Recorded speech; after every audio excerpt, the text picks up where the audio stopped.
All right, welcome, folks. Today, I've got a special guest here, Adam Myrie from the HAMA Association, who's the Chief Operations Officer. Thanks for joining me today. Thank you very much for having me. So, we're going to talk about historical African martial arts. A really fascinating topic because there isn't a whole lot out about it. There's, aside from the HAMA Association, there's on YouTube, I'm only aware of one channel that does it. Damon Stith, who is the president of the HAMA Association. And I'll put links down below so you can check that out. And so we're just going to have a bit of a chat about it.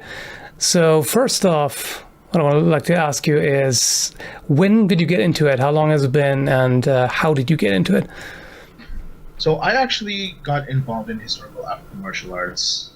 Technically, you could say a few years ago, because several years ago, I believe maybe 2013, when I did some capoeira classes. But that was, neither here nor there. It was more for fitness. But to actually seriously get into historical African martial arts, this was the result of a book that I wrote and published last year. I'm not going to turn this into an ad for my book, but it's basically, the premise is basically kind of like in terms of Lord of the Rings, but in an African context. And so in order to be true to the environment that I was creating for the world building aspect, I had to do some research. And through that research, that's where I ended up coming across Damon Stith. That's how I ended up getting into learning about some of the living and past arts, the weaponry, etc. And I used that to inform the way that I wrote my battle scenes in my book. And part of the research was getting into the practice. And the rest is basically history. What would you say, what's the thing you enjoy the most about practicing and studying HAMA? I'll say a couple of things. The first is, the Historical African Martial Arts Association has a two-part mandate. The first part is the martial arts, and the second part is military history. So being able to not just study the arts, but learn about them in context is very fascinating to me. It's great for personal development in terms of, to give you an example, I started practicing modern tahtib, which is an Egyptian stick fighting form, about 2 years ago. And it was actually part of my recovery from a really bad car accident that I was in. And it really helped with mobility, fitness. It got me off walking on a cane. It really put me sort of back into the body that I had before the accident. And so there's that as well. So it's several things: the personal development, the fitness, the history, and discovering something that, in my view, even through my African studies programs at university, were just not covered. So it's all of those things. It's interesting that's pretty much what I would say too. It's all those things, it's the historical aspect, connecting with a part of what was life to people back then. And also, of course, fitness, it's just such a fun form of exercise because you're learning a skill as well as developing your body. Absolutely. I mean, it's the same reason that anybody would get into karate or kung fu or Muay Thai kickboxing. It's just a different art. What I've been wondering about is, what are the sources? Like, how do you go about reconstructing African martial arts? Is there a living tradition? Well, it's a mixture of things, actually. So we have three aspects of it. If you get a chance to look at our website, we have a whole section that explains our research, as well as a list of some of the sources we've been using. So we have primary sources, and for us that includes people who practice living arts. For example, I studied modern tahtib under Dr. Adel Boulad, who did his own reconstruction of the stick fighting art through traveling across Egypt and then pulling out the martial principles of the dance. You also have secondary works. So these would be translations like the Mamluk Lancer from the University of Oslo. It's a great book on spear fighting on horseback and on foot. I would definitely recommend reading it. It's more of an essay, but I recommend reading it. It's available for free online. The second part is, so we're looking at translations, for example, the Mamluk Lancer from the University of Oslo, the Muslim Manual of War. We're also looking at accounts from European explorers who went into Africa, went to war with people, lived with people for a while, experienced context. We also have some books that we're trying to get translated. Right now, we've got a Kickstarter running for a book called the art that encompasses all, or the treasure that encompasses all arts. It's a Mamluk manual from 1470. We're working on getting that translated from classical Arabic to English so that we can make it widely available for everyone. So hopefully we can get our Kickstarter with enough funds. We're about 500 British pounds away from completing it. Then we'll be able to make this available for everyone by next summer. So that's those are our sources. So we have people who practice the arts today. We have translations from accounts, and we also have we have records of battles as well, and we also have actual texts. If you give me the link, I can actually put the link to the fundraiser in the video. That sounds really awesome. Perfect. I'll make sure to send that to you after we're done. You know how Avatar: The Last Airbender got around that? They had the artist practice the moves to best animated. Yeah, I mean, that can really be helpful sometimes whenever you're doing fiction, to just see, instead of just making something up, okay, this is how the character moves, you can just look at how people actually move, real martial artists, and then modify that and fit it whatever setting you have. If you think about it, there are some martial arts that are completely developed based on the context that the people lived in. A really good example I'd like to use is Tati, because with Tati, there's a very similar stick form throughout East Africa that's used in Ethiopia among the Surma people doing Donga.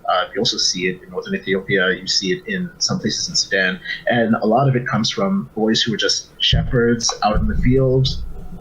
And they also needed to be able to fend off hyenas or wild dogs or whatever else from the flocks. So, I mean, it is very much contextual. So to be able to put that into your book, you're able to say, what are the principles of the lives that these people are living? And to make it more immersive and real. Other than Capoeira, could you give a quick rundown of other AMAs? If you take a look at Capoeira, which I think oftentimes is very misunderstood, Capoeira itself is more a training tool for martial arts. The actual combat version of Capoeira is Capoeira Gen, which was actually used on the battlefield.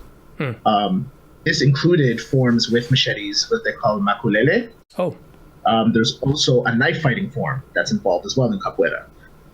It's not as popularly taught. Most people, when they see Capoeira, they usually see a version that's called Capoeira Regional, which is a style that is very jumpy, flippy. It's very look at. But a lot of but when you actually take it and apply it to a martial context, a lot of the jumping and the dancing is stripped away, and it's replaced with its principles. So the principles of level changes, the principles of being able to use your whole body, the physical fitness that's applied in it, or taktib, or modern taktib, is basically a template for pole weapons. What you find very commonly in African martial arts overall is that they start with the stick, but the stick is a template for multiple weapons. So if you can take the techniques from taktib and apply it to spear fighting, and you can apply it to fighting with a two-handed axe. You can also take the techniques from al-matreg and apply that to saber fencing. You can apply it to fighting with a kabar, or the Persian or Arab battle axe, war hammers. You also have styles like Ngumi, which is Zulu stick fighting, which can be used to train for fighting with the shield and the swallowtail axe, or the shield and the ishwa, which is the famous Zulu stabbing spear. So there are various weapon forms. There are a lot of them. Some are designed for armored fighting, and some of them aren't, depending on the martial context of the culture. What weapons are commonly used during duels in African martial arts? So it depends. A lot of the duels historically have been done with sticks, because generally it was a settled dispute. I always bring up tahtib or modern tahtib because it's the oldest example. Up until the early 20th century, duels were fought using the sticks. Full contact tattoo was banned in the early 20th century because a lot of people ended up getting killed from getting hit in the head. So they had to stop that. It's the same thing with Zulu stick fighting, also called Nguni. So you see it among the Xhosa people, Zulus and Bendas and other people. They'll also do with sticks as well. Duels to the death were not that common. It was usually duels to first blood. And then when first blood was struck with a stick, then that was sort of the end of it. You see the same thing in the West Indies. There's a style called Kalinda, which is a stick fighting form brought over by slaves from West and Central Africa. And it's also done every year in a duel, but it's done with a stick, and usually the fights are done to first blood or knockout. But there are hundreds of different styles. We have kickboxing styles from Madagascar, Modengi, which is very similar to Muay Thai kickboxing with a few changes. It's generally an unarmed form of fighting that trains you for armed fighting, because a lot of the strikes can be done with a weapon in hand. You have Lam, which is actually a very popular style of wrestling in West Africa. There's a great documentary on Vice about how they were able to turn it into a very lucrative industry in Senegal. It's fantastic. I do recommend you check that out. In North Africa, you have, I mentioned before, Al-Matreg. In Sudan, you have Nuba wrestling, which actually dates back to ancient Egypt. You have Musungue, which is a boxing style in South Africa. So there are hundreds of different styles of martial arts that come out of continental diaspora. This is also worth pointing out that a lot of people, I think, underestimate the diversity. Like, they think Africa as if it's one country, even though it's a continent with a whole lot of different geographical areas and different countries and different cultures, etc. I mean, we say historical European martial arts, but this is not one system. It's a number of different ones: Italian, German, and also the different time periods. Like Renaissance rapier fencing, of course, is a lot different than medieval longsword. As you mentioned, you're not going to say that pancration and fighting in a hoplite phalanx is going to be the same, would take the same training as learning how to do 19th century saber fencing. It's just not the same thing. Yeah. And that's very much the situation with African martial arts as well. I mean, historically or recently, there's kind of been a phenomenon of people who, and I don't want to name any names because I don't want to be disrespectful to anybody, but there are people who will, for example, take martial arts like Kung Fu, throw a dashiki on it, play some drums, and then say that that's African martial arts, which doesn't really do a service to the hundreds of different styles that do exist.